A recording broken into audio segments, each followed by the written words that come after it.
In studio with us tonight is Sheriff Mark Wasylyshyn of Wood County. And Sheriff, we're here to talk about Amber Alerts. Give us a little bit of background on how the whole Amber Alert system came about.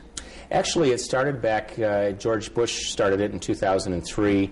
It's basically an agreement between law enforcement and the media that when you have a child that has been abducted or is in imminent danger of their lives, we put out an alert that goes everywhere. All the media have agreed to put the tapes across the bottom of the screen, to interrupt programs, to put it across the radio stations, to put it on billboards across the road.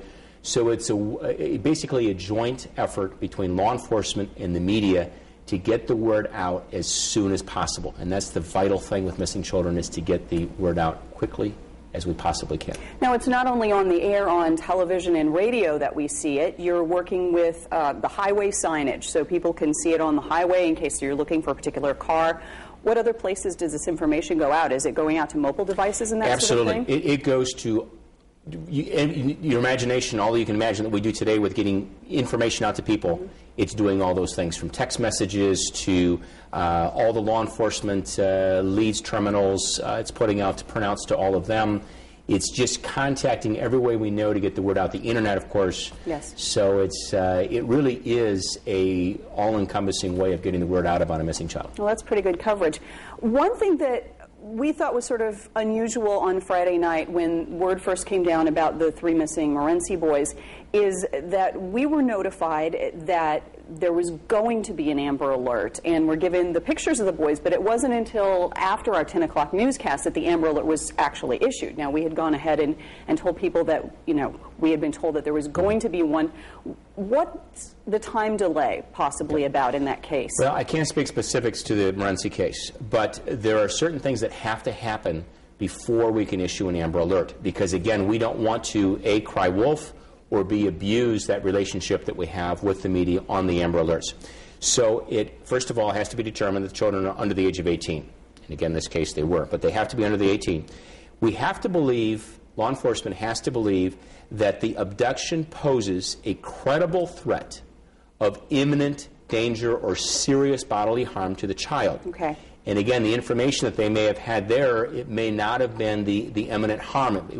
They may not have known at that time who had the child, or was it someone that wasn't trusted with the child?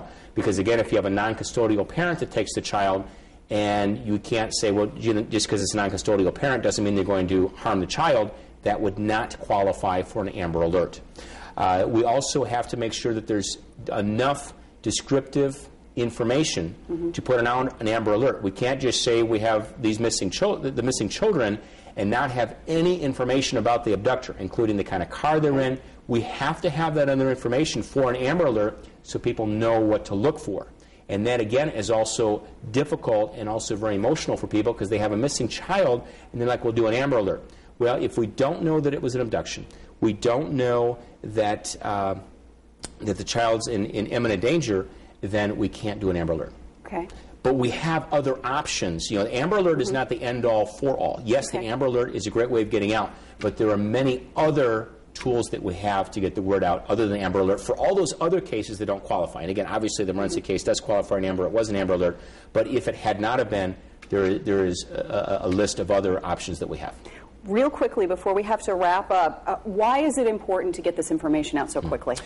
We know that every minute that a child is missing, and if it's taken by someone that is going to harm the child, they're going to harm that child within the first 90 minutes. That first 90 minutes, there's a clock ticking that when it is going to be someone that's going to murder the child, it's very likely going to happen within the first 90 minutes. So parents need to notify us immediately.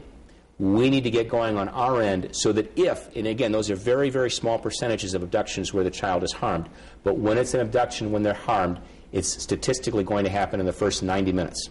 So we need to get the word out. We need to start looking in the area. And we also know that oftentimes that child, if they're abducted by someone that's going to harm them, they're oftentimes within a quarter mile of that house of where they're abducted from for maybe even days. So it's important for us to immediately start canvassing that area as quickly as we possibly can. All right. Thank you so much for the information, Sheriff Mark Wasylyshyn of Wood County. That is tonight's Talk Back.